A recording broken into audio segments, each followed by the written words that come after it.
Ikasampung Kabanata. Tinipo ni Jesus ang 12 alagad at binigyan sila ng kapangyarihang magpalayas ng masasamang espiritu at magpagaling ng mga may karamdaman. Ito ang mga pangalan ng 12 apostol: si Simon na tinatawag ding Pedro at si Andres na kanyang kapatid, sina Santiago at Juan na mga anak ni Zebedeo, sina Felipe at Bartolome, sina Tomas at Mateong maniningil ng buwis, si Santiago ang anak ni Alfeo at si Tadeo, si Simon ang makabayan at si Judas Iscariote ang nagkanulok kay Jesus. Ang 12 ito'y sinugo ni Jesus at kanyang pinagbilinan. Huwag kayong pupunta sa lugar ng mga hentil o sa alinmang bayan ng mga Samaritano. Sa halip, hanapin ninyo ang mga nawawalang tupa ng sambahayan ng Israel. Humayo kayo't ipangaral na malapit ng maghari ang Diyos. Pagalingin ninyo ang mga may sakit at buhayin ang mga patay. Pagalingin ninyo ang mga kiadongin at palayasin ang mga demonyo. Yamang tumanggap kayo ng walang bayad, magbigay naman kayo ng walang bayad.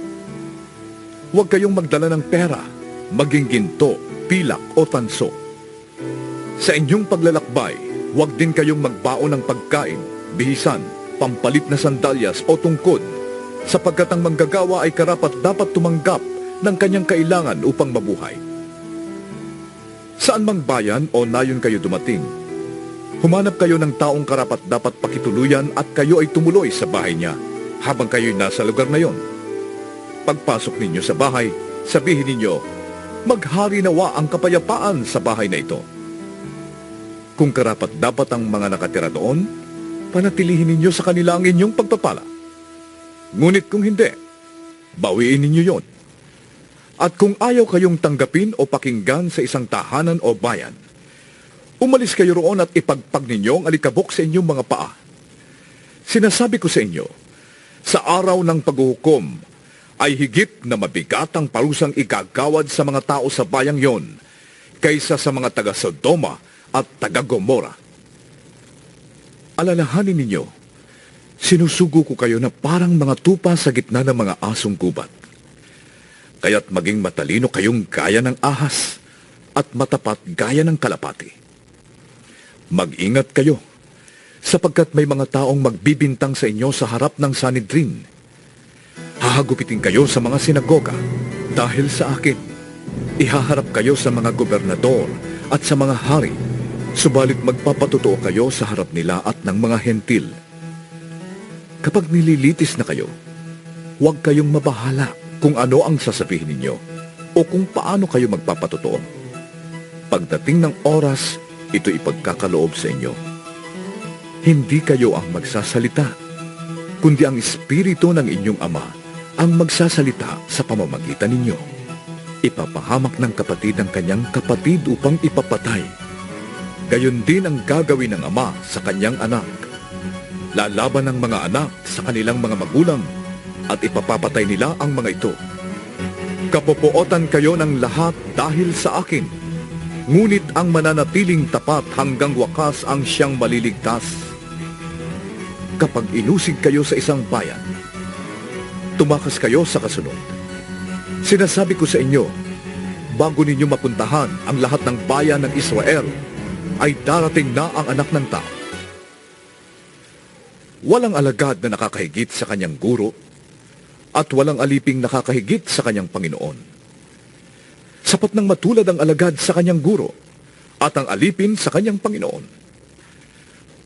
Kung ang ama ng sambahayan ay tinawag nilang Beelzebul, lalo na nilang lalaitin ang kanyang mga kasambahay.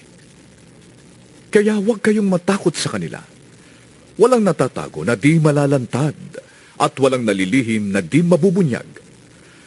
Ang sinasabi ko sa inyo sa dilim, ay ulitin ninyo sa liwanag, at ang ibinubulong sa inyo ay inyong ipagsigawan. Huwag ninyong katakutan ang pumapatay ng katawan, ngunit hindi naman nakakapatay ng kaluluwa.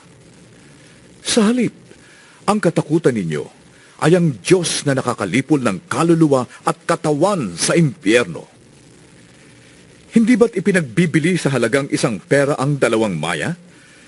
Gayunman kahit isa sa kanila ay hindi nahuhulog sa lupa kung hindi kalooban ng inyong ama.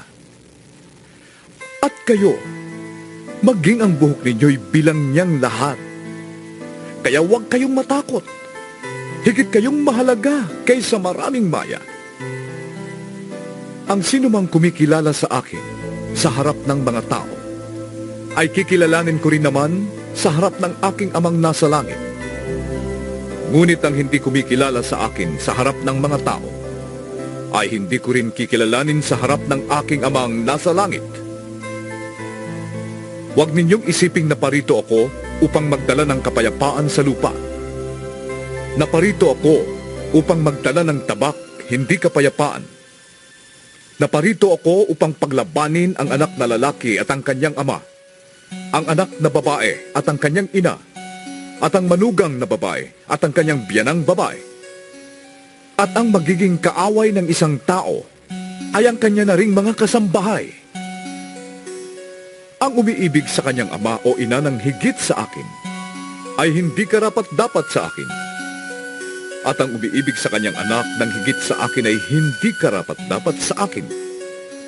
Ang ayaw magpasa ng kanyang krus at sumunod sa akin ay hindi karapat-dapat sa akin. Ang nagsisikap na mapanatili ang kanyang buhay ay siyang mawawalan nito.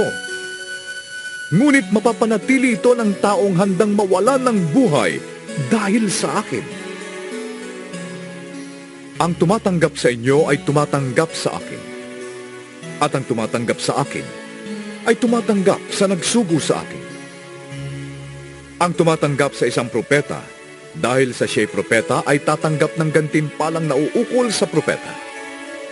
At ang tumatanggap sa isang taong matuwid, dahil sa siya'y matuwid, ay tatanggap ng gantimpalang nauukol sa taong matuwid. Sino mang magbigay ng kahit isang basong tubig na malamig sa isa sa mga hamak na ito, dahil sa siya'y alagad ko, ay tiyak na tatanggap ng gantimpala.